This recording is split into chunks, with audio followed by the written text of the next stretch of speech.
Halo, selamat datang teman-teman kelas jurnalistik. Hari ini kita akan bahas tentang jurnalistik sastra ya, sebagai salah satu bagian dari penulisan jurnalistik. Jadi kan feature itu adalah bagian dari jurnalistik sebenarnya, bagian dari jurnalistik sastra seperti yang pernah Ibu bilang di materi sebelumnya.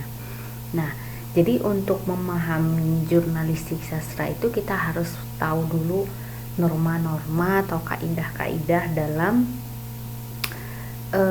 menulis jurnalistik sastra.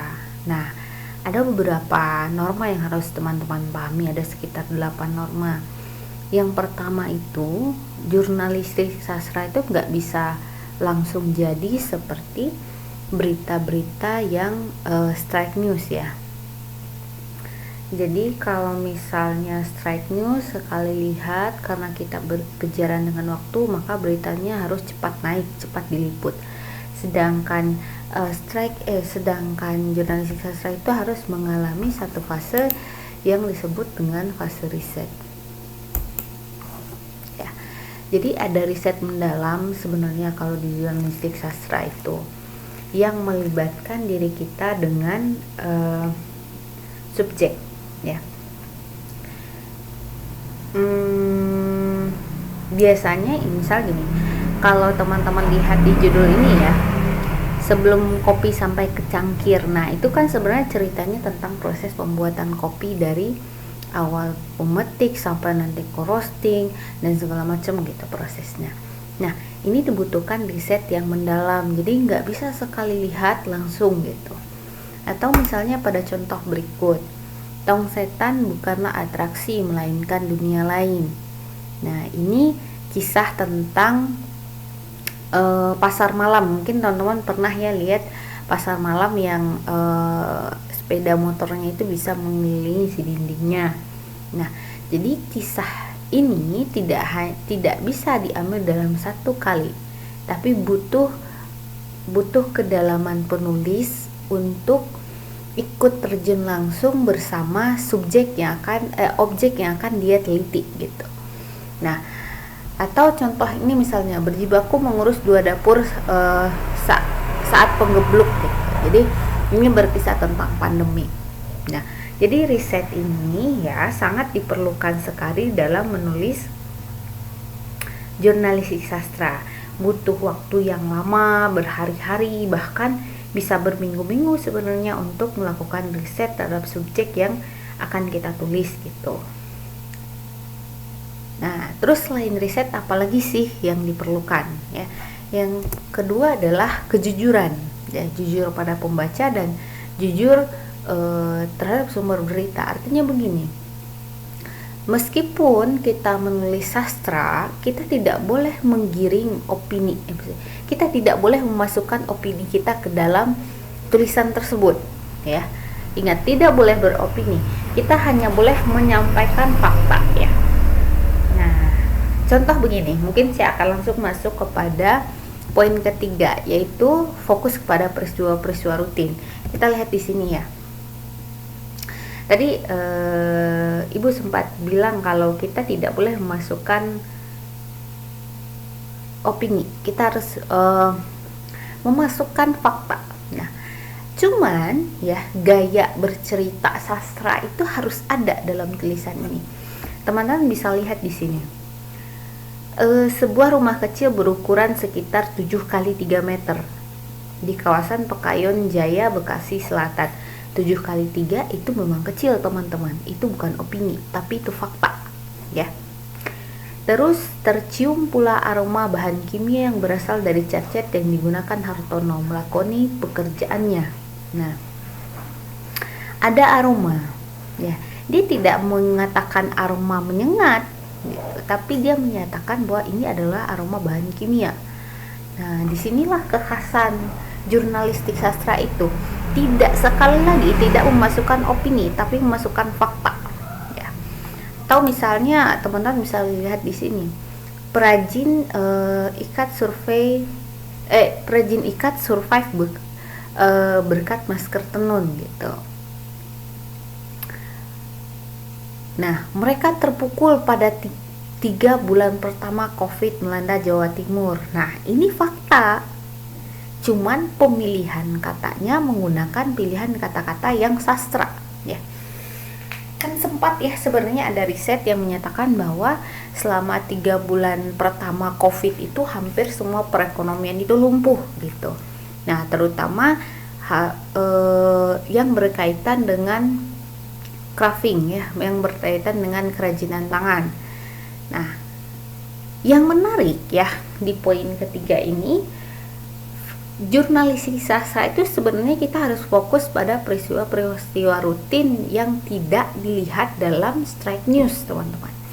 Misal gini, berbicara COVID itu sudah biasa, angka COVID naik setiap hari, ada virus yang baru dan segala macam gitu. Orang terdampak ekonomi, oke, itu adalah straight newsnya. Tapi ketika kita berbicara di jalur feature, kita harus cari nih apa yang bisa digali dari COVID-19 ini. Kalau ini ya, Jawa Post Radar Kediri ini menulis pengrajin ikat survive berkat masker tenun. Jadi sebenarnya COVID itu tidak hanya memberikan hal negatif gitu, tapi banyak hal positif gitu. Nah, sama dengan ini, orang sebenarnya sudah biasa membahas pecel lele, bahkan itu sebenarnya nggak terlalu penting gitu. Nah, tapi Tirto melalui Bayu Septianto ini menggali, melukis spanduk pecel lele, cara Hartono menjaga identitas Lamongan. Nah, di dalam cerita ini kalau nggak salah Fikri ya, memberikan contoh, Fikri kalau nggak salah ada contoh, mengangkat contoh ini gitu. Di kisahnya itu diceritakan bahwa kenapa sih dia harus pakai catnya stabilo, warna-warna stabilo, pink stabilo, hijau stabilo, kuning stabilo. Nah, ternyata itu ada kekhasannya yang itu memang khas dari Lamongan, dari Pak Hartono sendiri. Nah, jadi itu teman-teman, kita fokus pada peristiwa-peristiwa yang rutin, yang dekat dengan kita gitu. Seperti tadilah, pasar malam itu sering ya terjadi sebenarnya, tapi orang tidak pernah menggali bagaimana sih kehidupan pasar malam. Nah, bagi jurnalistik sastra itu sangat menarik ya.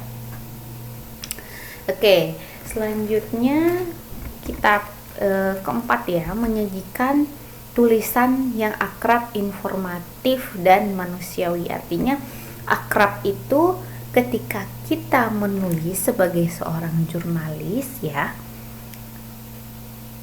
kita dan pembaca itu terasa dekat.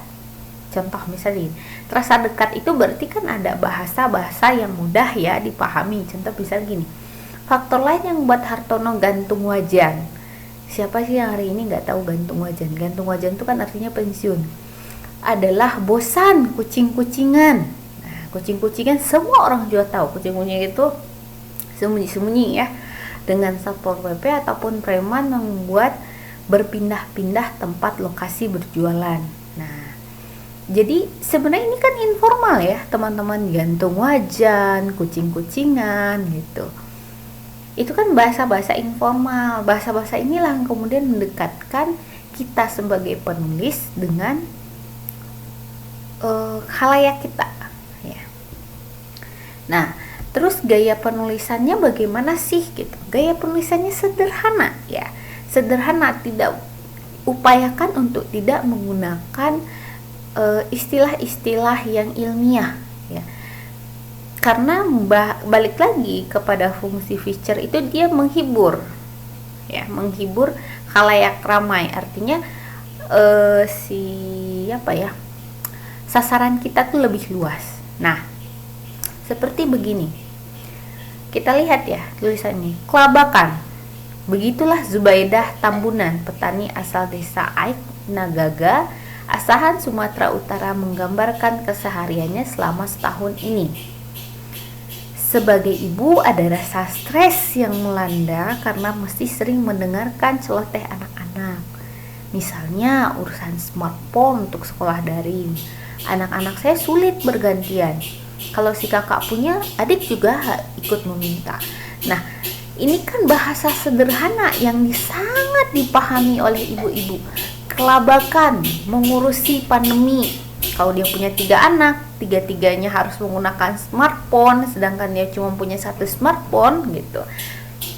Belum lagi dia harus bekerja ya. Nah, ini kan gaya penulisan yang sederhana, tidak menggunakan istilah-istilah yang kemudian membuat orang bingung. Nah, itulah sebenarnya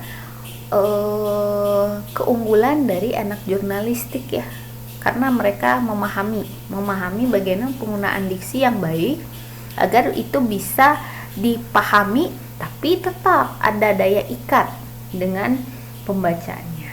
Nah, terus yang keenam, sudut pandang langsung menyapa pembaca. Nah, tidak seperti strike news yang sangat kaku ya. Di sini jurnalis itu seolah-olah menyapa, seperti cerita ribuan kilometer jauhnya dari Aceh Tengah di lereng Ijen Sisi Bondowoso, Jawa Timur. Selamatan sebelum dan sesudah panen juga jadi tradisi yang tak boleh terlewatkan. Untuk robusta dan kopika yang telah dianugerahkan bumi yang menjadikan Bondowoso berani mendeklarasikan diri sebagai Republik Kopi. Nah, ini tuh kalimat-kalimat yang kita tuh seolah mengajak pembaca tuh, ayo ikutan baca yuk gitu. Ribuan kilometer jauhnya dari Aceh Tengah loh pembaca ya, di lereng Ijen Sisi Bondowoso itu. Nah, sangat berbeda dengan strike news. Kan strike news itu jelas ya, siapa, di mana, kapan, apa ya. Sehingga seolah kalau misalnya dilihat tuh kaku sekali gitu. Kalau ini nggak ada unsur ajakan. Nah, yang ketujuh ya, menggabungkan naratif premier dan naratif simpangan. Jadi naratif premier itu kan, naratif itu kan artinya kisah ya atau pengisahan. Premier itu kan artinya utama, simpangan itu berarti ada yang menyimpang dari pokok pembicaraan. Kalau misalnya kita lihat di sini ya, ini feature-nya saya ambil dari Tempo tahun 2016. Jadi kalau di sini itu pemerintah ke rakyat kecil kurang bijaksananya, nggak kasihan. Nah, ini sebenarnya adalah naratif premiernya yang menjadi pokok pembicaraannya. Pemerintah tuh ke rakyat kecil kurang bijaksana. Tapi apa naratif simpangannya?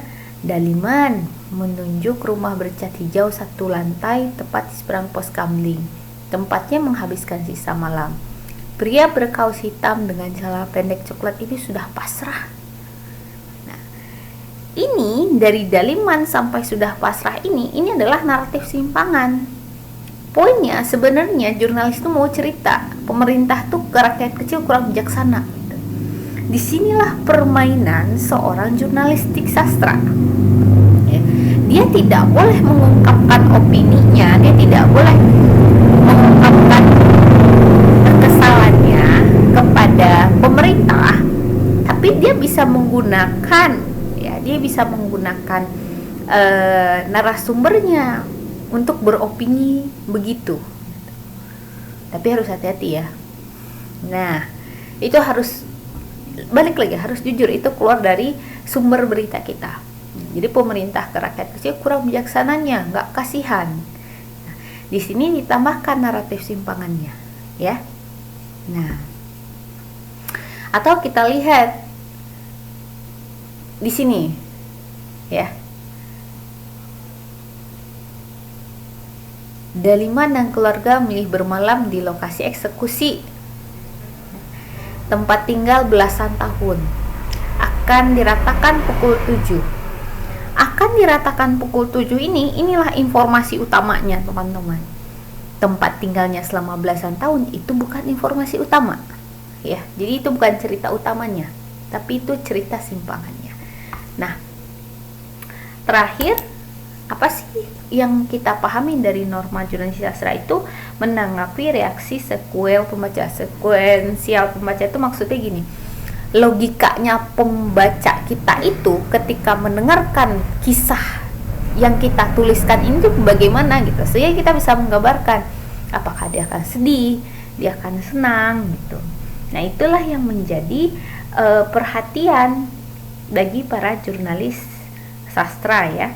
Jadi akan sangat bagus sekali gitu ketika seorang jurnalis sastra itu menguasai psikologi pesan sekaligus psikologi khalayak.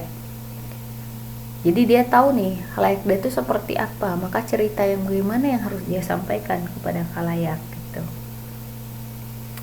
Nah, sehingga balik lagi ke fungsi feature ya, feature sendiri itu kan berfungsi untuk menghibur masyarakat yang membacanya, pun pada akhirnya terhibur dengan berita yang dia sampaikan. Oke, mungkin segitu dulu aja pertemuan kita kali ini. Terima kasih sudah menonton.